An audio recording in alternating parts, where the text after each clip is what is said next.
Hello, St. Anne Parish, and welcome to this Holy Week edition of Quick Things, which includes some reminders, just some reminders of times and things, some props, some show and tell, and some reflection from Scripture as we conclude. When I was in campus ministry, one of the things we did every year were two things. On the night of Good Friday, there'd be 20 or 30 students who would have stayed for Triduum, and we would have a dinner, and as part of that, we would go around and people would identify their favorite part of Holy Week or Triduum in general. And then on Easter Sunday morning, we'd have a concluding breakfast. My mom would cook up some stuff while we were at Mass, and then we'd talk about the highlights of our Triduum that we had just celebrated. So far, the highlight, we haven't celebrated Triduum yet, but my highlight of Holy Week so far is the discovery that our entranceway has amazing acoustics. So when we came in on our processions from outside, we gathered on Sunday morning, a beautiful morning to begin our Palm Sunday worship outside. You come into the entranceway where there's nothing to soak up any sound, and the sound just bounces around, and it was a wonderful place to spend a few seconds of our morning at least singing. We had some wonderful Palm Sunday liturgies, and thanks to our choir and our Passion readers and others who helped us get started. I hope you were part of that, and will continue to gather with us as we begin the Great 3 Days on Thursday night at 6:30. The Triduum is a series of 3 days. It's really one liturgy. We begin at 6:30 on Thursday, and Triduum continues into Sunday at sundown, but the intensity of the Triduum really concludes with the Easter Vigil, which begins for us at 8 o'clock on Saturday. And so as I kind of talked about in the homily, there's a relationship of days, but central to that is a relationship of people who gather on those days. Just a few kind of announcements as I go through those days. So Holy Thursday again at 6:30. So when we gather on Holy Thursday, we will offer the blood of Christ, something we really haven't done for 2 years. And, is it time? Will people choose to drink from the cup, considering, viruses and things like that? I don't know. But other communities are offering it. I think that it's important that we share it, that we offer it, make it available to people. And so the blood of Christ will be offered on Holy Thursday and at the Easter Vigil. We have ministers ready to offer that as we come for Holy Thursday. We do need a few more community ministers for the Easter Vigil. So you could sign up when you come on Holy Thursday, or if you want to email and let us know that you can help. If you've been a minister, we'll kind of do some reminders before we begin those liturgies. But again, we are looking for Eucharistic ministers for the Easter Vigil. Then we will gather at 12:15 on Friday for the celebration of the Lord's Passion. The timing of Good Friday has always seemed tricky to me in terms of when to gather. For a lot of people, Good Friday is not a holiday. You don't get the day off, and most people probably aren't inclined to take vacation for Good Friday. So when is the best time for us to gather for worship? I see times ranging from hours, such as 12:15. Some are at 3 o'clock. I see some that gather at 6 p.m., 7 p.m. And I don't know that any of those are ideal times. I wonder if 12:15 is the best time. But I'm also not sure what the better time would be. It might be something, I'm not big on surveys in terms of determining Mass times, because everyone is going to just choose the time that they want, not necessarily the times they could be available. But I wonder if maybe 12:15 is a bit exclusive and that there are too many people who wouldn't be able to join us. And that might be something for our pastoral council to talk about. What happens in my experience is that we think of these things now, but then life goes on and we never really get to the matter to address any possible changes. And I'm not sure that we should change it, but something I think that occurs to me every year around this time.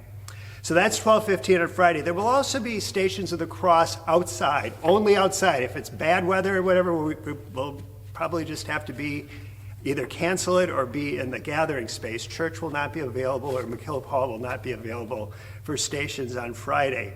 But that would be at 5:15, primarily for people who aren't able to join us at 12:15 for the primary Good Friday liturgy. And then at 8 o'clock on Holy Saturday, we will gather for the vigil, the Holy Night of Easter. We'll gather outside where we began our Palm Sunday procession on Sunday with a blazing fire, as the Roman Missal demands that we must begin with a blazing fire. And from that fire, then, we light the Easter candle. And if you saw the thumbnail that introduced this week's Quick Things, you may have seen this. This is our Easter candle that we got delivered last week. And when I took it out of the packaging, and it comes in pretty heavy-duty packaging, I mean, big boxes, wrapped up, cardboard, plastic, bubble wrap, all kinds of stuff. It seemed like it had a funny little twist to it, but it looked okay. And then I went back a day later or whatever and realized that no, it was cracked all the way across. So what do? We call the Easter 911, which is Stemper Religious Goods in Milwaukee, the people we bought the candle from, and they assure us that we will have a new candle in time for Easter. So come to the Easter Vigil and find out if we got the new candle. I have no idea what it's going to look like. I hope it's tall enough that maybe it would be the exact candle we had ordered. We'll see. That may be a lot to ask at this point. But that's why you always have to check. The candle people always say check to make sure everything's in order. I don't always do that, but I probably will now. So again, the Easter Vigil, the primary liturgy of Easter, the primary liturgy of the year, is at 8 o'clock on Saturday, and there will also be Mass on Easter morning at 8:30 and 10:30. Reminder that beginning this week, the 8:30 Mass will be the one that's offered as a live stream. So we will no longer be offering the 4 p.m. Mass as a live stream. It will be the 8:30 Sunday morning Mass beginning this Sunday. So a few other things as we go into Holy Week. What else might we do? And that's an important question, I think. So hopefully our Holy Week, and especially our observance of Triduum, is not only coming to those liturgies. That's the key part. But that we might also try in some way to keep those days holy. And a couple things that I would suggest. First of all, if you've lost track of the Little Black Book, there are some excellent reflections this week on Matthew 25. As you know, what they've been doing in the little books this Lenten Easter are taking parables that Jesus told or offered in his preaching and kind of offering a more detailed analysis or some reflection on those. And so Matthew 25 is this week's reflection, very appropriate for our observance of Holy Week. So I'd encourage you to find that and pray, just use that as a guide for your prayer. Also, speaking of the Little Black Book, which we distributed on Ash Wednesday, when we come for the Easter Vigil and Easter morning, we will have copies of the Little White Book, which continues that parable theme and reflection. If you would like a large print edition of the Little White Book, reply to this email or call the parish office or email us in some way, and we can make sure that we get you a copy of the large print edition. A couple other possibilities for Triduum and Holy Week. There's a retreat for couples being offered by Jesuits.org called Sacred Partnerships. There's a link in the email that you can connect with to register for that. There's also information on our Facebook page. There is an overview of Triduum, of what it's all about, where it came from, why do we do what we do, from the folks at BustedHalo.com. A link to that is in the email as well. And also an essay on the Easter Vigil by Carrie Weber, who's a young, an editor of Mega Magazine, but a young mother, wife, and talks about her experience growing up in terms of the Easter Vigil and now with a family and how important that tradition has been for her. There are also links to the video of the Chrism Mass celebrated on Tuesday in the Cross with Bishop Callahan, at which he consecrated the sacred chrism that will be used to consecrate our new altar when we gather with him in mid to late June in the renovated church, as well as the chrism that is used in baptism and confirmation. And then also he blessed the oil of the sick that's used in anointing the sick and the oil of catechumens. Also in the email is a link to an Easter concert coming up on Sunday afternoon at the National Cathedral in Washington, D.C.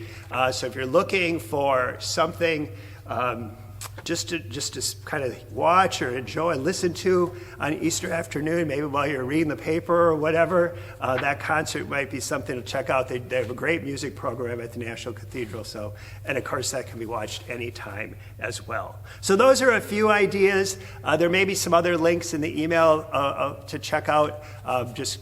Take some time to review all of that. But of course, most importantly is our coming together to worship here.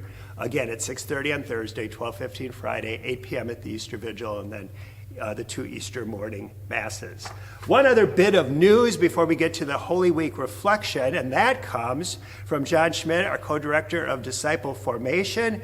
We had to readjust our summer mission trip destination because of various logistical details with the site in Grand Rapids, Michigan.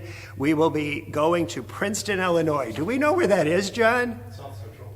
It's South Central Illinois. All of Illinois is South Central. But anyway, we're going to Princeton, Illinois, June 25th to July 2nd. It will be a long, flat ride to get there, as driving through Illinois is, but it will be a good experience once we get there. So that's July 25th to July 2nd. There's more information about that in the email as well as at Facebook and on the website. So I want to conclude with the gospel passage from John, which was the gospel for morning mass on Tuesday, Holy Tuesday. And then I just want to point something out that's missing in this passage, which is really rather crucial. So this is from the 13th chapter of John. After saying this, Jesus was troubled in spirit and declared, "Very truly I tell you, one of you will betray me." The disciples looked at one another, uncertain of whom he was speaking. One of them, the one who Jesus loved, was reclining next to him. Simon Peter, therefore, motioned to him to ask Jesus to whom he was speaking, or of whom he was speaking. So while reclining next to Jesus, he asked him, "Lord, who is it?" Jesus answered, "It is the one to whom I give this piece of bread when I have dipped it in the dish." So when he had dipped the piece of bread, he gave it to Judas, son of Simon Iscariot. After he received the piece of bread, Satan entered Judas, and Jesus said to him, "Do quickly what you are going to do." Now no one at the table knew why he said this to him. Some thought that because Judas had the common purse, Jesus was telling him, "Buy what you need for the festival," or that he should give something to the poor. So after receiving the piece of bread, Judas immediately went out, and it was night. When he had gone out, Jesus said, "Now the Son of Man has been glorified, and God has been glorified in him. If God has been glorified in him, God will also glorify him in himself, and will glorify him at once. Children, I am with you only a little longer. You will look for me, and as I said to the Jews, so now I say to you, where I am going, you cannot come." Simon Peter said to him, "Lord, where are you going?" Jesus answered, "Where I am going, you cannot follow me now, but you will follow afterward." Peter said to him, "Lord, why can I not follow you now? I will lay down my life for you." Jesus answered, "Will you lay down your life for me? Truly I tell you, before the cock crows, you will have denied me 3 times. But there's a piece of chapter 13 that is missing in this proclamation. The people who prepare the little lectionary passage that was proclaimed on Holy Tuesday omits verses 34 and 35. So what we're given here is what I would call the bread of the sandwich, the betrayal and the foretelling of the denial. These are the pieces of bread. And now, here's the meat of the sandwich. Jesus says, where I am going, you cannot come. Then he says, I give you a new commandment, that you love one another.